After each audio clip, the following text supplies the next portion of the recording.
You are watching This is Cinema My Darling. Welcome to my channel.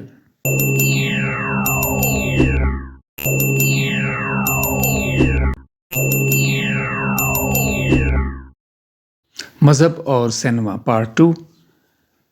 ہم اس سلسلے میں بحث کر رہے ہیں کہ جس طرح کہ دنیا کے ہر آرٹ کا دنیا کے مذاہب کے ساتھ بہت گہرا تعلق ہے، اور سینما تو ویسے بھی تمام آرٹس کا ایک مجموعہ ہے. تو ہم اس میں یہی بحث کر رہے ہیں کہ سینما میں مذہب کا کیا کردار ہے، اور سینما نے کس طرح مذہب کو استعمال کیا کہانیوں کے ذریعے، اور کس طرح مذہب کے پرچار یا تبلیغ کے لیے سینما کو استعمال کیا جا سکتا ہے، یا فلموں کی وجہ سے جو دنیا بھر میں مختلف ممالک میں، مختلف سوسائٹیز میں، مختلف زبانوں میں جو تنازعات نے جنم لیا، ہم اس حوالے سے یہ ایک مختصر سا ایک تعارف جو ہے، ایک خاکہ جو ہے وہ پیش کر رہے ہیں. آج بھی ہم دنیا کے مختلف جو سینماز ہیں ان کا جائزہ لیں گے اور دیکھیں گے کہ دنیا بھر میں، دنیا کے جتنے بھی معاشرے ہیں ان میں سینما مذہب کے حوالے سے کیسے استعمال کیا گیا ہے. شروع کرتے ہیں رائزنگ سن یعنی جاپان سے.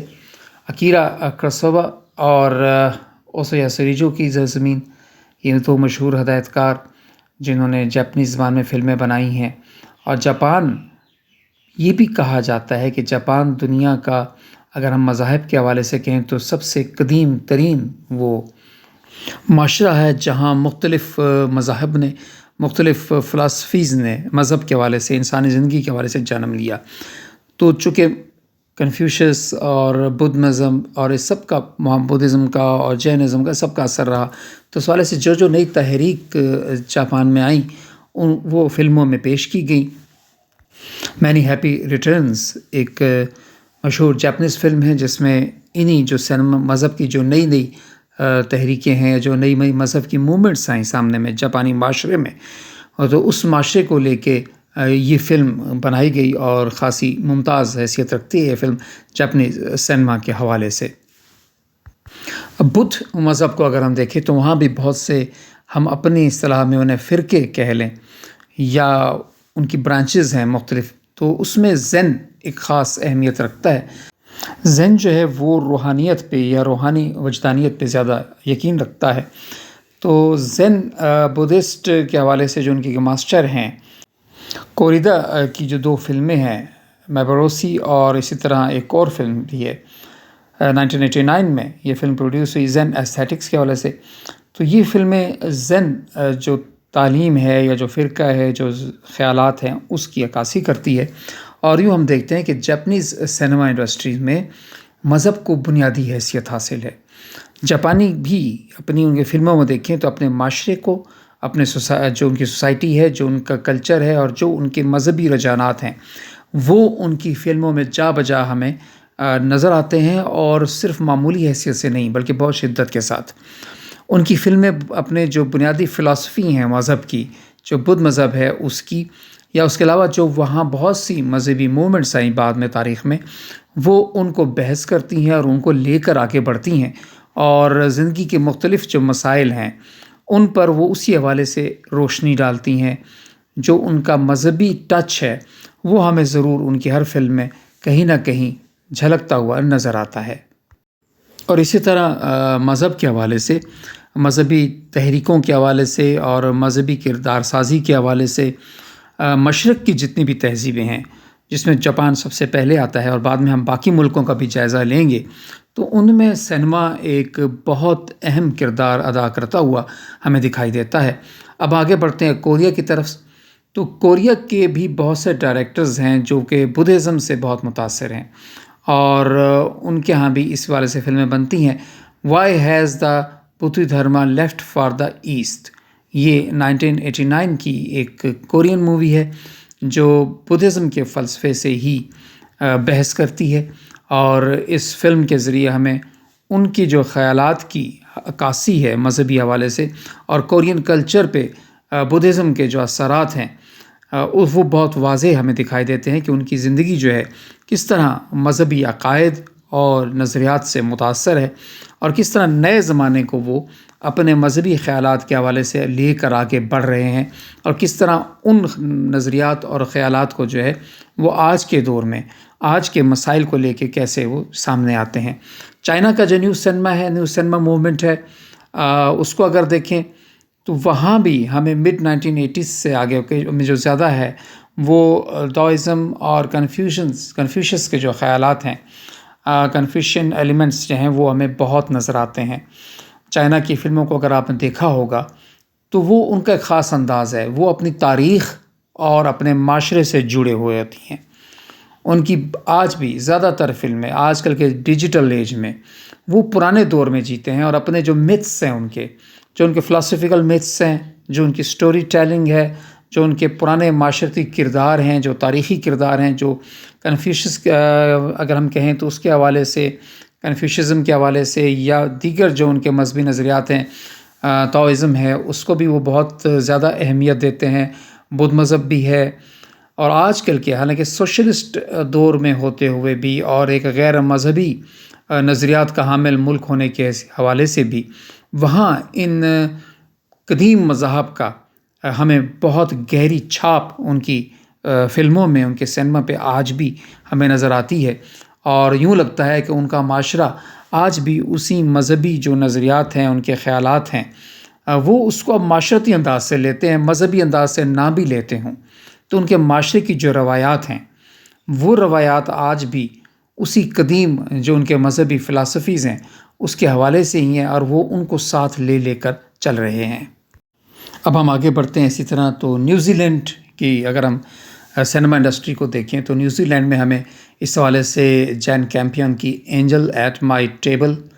1990 کی فلم ہے، 1993 کی دی پیانو اور 1999 کی دی ہولی اسموک نظر آتے ہیں. اور ان فلموں کی خاص بات یہ اگر ہم دیکھیں مجموعی طور پہ نیوزی لینڈ کی سینما کی، تو وہاں کراس کلچرل کنفلکٹس ہمیں بہت نظر آتے ہیں، یعنی جو معاشرتی تضاد ہیں. ایک تو وہ لوگ جو پہلے سے نیوزی لینڈ میں آباد تھے، جو کہ وہاں کے قدیم قبیلے ہیں، جو لوگ ہیں، اور پھر جو باہر کے لوگ، سفید فام لوگ، جس طرح کے امریکہ میں لوگ گئے، جس طرح کے لیٹن امریکہ کے کنٹریز میں ہے، نیوزی لینڈ بھی اس طرح جب یہ لوگ آئے تو دونوں ثقافتوں کا جو تصادم ہے یا پھر وہ آپس میں ملے ہیں، تو ان کے ملنے سے جو ایک نئی ثقافت بنی، نیا معاشرہ بنا، اس کا اظہار ہمیں نیوزی لینڈ سینما میں بہت جگہ پہ دکھائی دیتا ہے. اور دی پیانو فلم اس لحاظ سے بہت اہم ہے کہ اس میں بھی جو کلچرل کنفلکٹ ہے وہ ہمیں نظر آتا ہے، لوکل آبادی کا اور جو باہر سے آئے ہوئے لوگ ہیں ان کا. تو یہ مذہبی روایات کے ساتھ ساتھ ثقافتی روایات کو بھی لے کے چلتے ہیں، اس لیے کہ وہاں پہ جو مذہب کا تصور ہے وہ پرانے جو معاشرہ تھا ان کا مذہبی تصور کچھ آج کل کے یا ہمارے جو مذاہب ہیں ان سے بہت مختلف ہے. تو یہ ان کو ساتھ لے کے چلتے ہیں. آگے بڑھتے ہیں اور اب ہم دیکھتے ہیں آسٹریلین سینما کا مختصراً جائزہ. آسٹریلین فلمز کو دیکھیں تو ڈیڈ ہارٹ 1996 کی فلم اور نائس کلرڈ گرلز 1987 کی فلم. یہ کرسچین جو اب لوگ تھے جو وہاں گئے، اور وہاں کے قدیم جو لوگ تھے جنہیں ہم ایبوریجنل کہتے ہیں، تو ایبوریجنلز اور کرسچنز معاشرے کے درمیان جو تصادم ہے، جو کنفلکٹ ہے، اس کو اجاگر کیا ان فلموں نے، اور اس وجہ سے کافی فلمیں بنی. پھر ڈیوڈ میکڈوگل جو ہیں ان کی ایتھنوگرافک فلمز ہیں ایبوریجنل کلچر کے حوالے سے، جس میں ٹرانسفر آف پاور 1986 کی فلم ہے، بہت نمایاں فلم ہے. اور یوں آسٹریلین سینما بھی اپنی قدیم ثقافت، قدیم روایات، ان کے جو قدیم مذاہب تھے ان لوگوں کے جو نظریات کہہ لیں جو کہ ایبوریجنل تھے، اور پھر جب وہاں دنیا سے لوگ زیادہ گئے، خاص طور پر کرسچینز وہاں بہت زیادہ گئے، تو ان کے درمیان جو کنفلکٹ ہے یا ان کے درمیان جو مفاہمت تھی آپ کہہ لیں، یا وہ مل کے ایک نیا کلچر بنا، یہ ساری چیزیں ہمیں آسٹریلین سینما میں بھی نظر آتی ہیں. اس لیے آسٹریلین سینما بھی مذہبی حوالے سے بہت اہم ہے، اور مذہبی افکار کو، مذہبی نظریات کو، معاشرت کو، تمدن کو ظاہر کرنے میں، اس کی عکاسی کرنے میں آسٹریلین سینما بہت حد تک کامیاب بھی ہے اور بہت آگے بھی ہے. اور اسی طرح جس طرح کہ دنیا کے باقی کلچرز میں، ثقافتوں میں، ملکوں میں ہمیں سینما نظر آتا ہے. اور آسٹریلین سینما بھی اس حوالے سے کافی حد تک کئی فلمیں جو ہیں وہ تنازعات کا شکار بھی رہیں، جس میں جو قدیم آبادیاں تھیں جنہیں ہم کہہ رہے ہیں ایب اوریجنلز، تو ایب اوریجنلز نے کافی چیزوں پہ جو اعتراض اٹھایا اپنی تاریخ اور معاشرت کے حوالے سے، لیکن انہوں نے پھر یہ کیا کہ بعد میں جو فلمیں بنی ان کے ان اعتراضات کو رد کیا یا باقاعدہ ان کو تسلیم کر کے پھر ایسی فلمیں بھی بنی جو کہ ان کے نقطہ نظر کی عکاسی کرتی تھیں۔ تو اس طرح ایک جمہوری معاشرے میں سینما کا جو کردار ہے وہ آسٹریلین سینما میں ہمیں مکمل طور پر دکھائی دیتا ہے کہ جہاں قدیم معاشرت بھی ہے، نئی معاشرت بھی ہے، نئے مسائل بھی ہیں، نئے وسائل بھی ہیں، اور جو قدیم معاشرتی روایات ہیں، جو نظریات ہیں، وہ ہمیں ان کے ساتھ ساتھ شانہ بشانہ چلتے ہوئے نظر آتے ہیں، اور انہوں نے ان دونوں چیزوں کو لے کر ایک سینما کے ذریعے اپنے نئے معاشرے کی عکاسی کی ہے۔ اور آئیے اب آگے چلتے ہیں، اگر ہم ویسٹرن فلم میکرز کو دیکھیں تو اس میں تبتن بدھزم جو ہے وہ ہمیں جین جیکوس آرٹ کی فلم 7 ایئرز ان تبت میں دکھائی دیتا ہے۔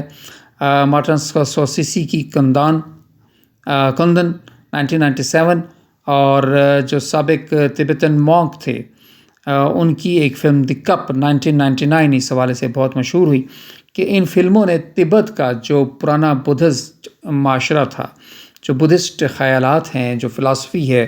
ان کو بھی پیش کیا آج کل کے زمانے حوالے سے، اور اس چیز کا جائزہ لیا ان فلموں نے کہ کیسے وقت بدلتا ہے اور کیسے اس بدلتے وقت میں ان پرانے نظریات کو، اس معاشرت کو، اس فلسفی کو قائم کیا جا سکتا ہے یا اس کو آگے لے کے بڑھا جا سکتا ہے۔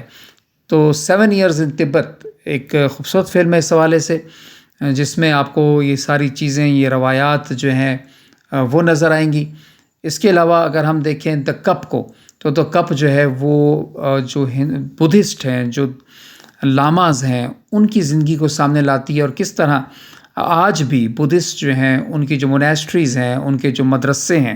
جہاں وہ تعلیم دیتے ہیں اپنے نظریات کی، اور کس طرح انہوں نے اپنے نظریات کو آج بھی قائم رکھا ہوا ہے، اور انہی نظریات کو لے کے وہ آج کی معاشرت میں آگے بڑھ رہے ہیں، اور انہوں نے جدید اس دنیا میں بھی کس طرح قدم رکھا اس معاشرت کے ساتھ، یہ عکاسی کرتی ہوئی ہمیں نظر آتی ہے دا کپ۔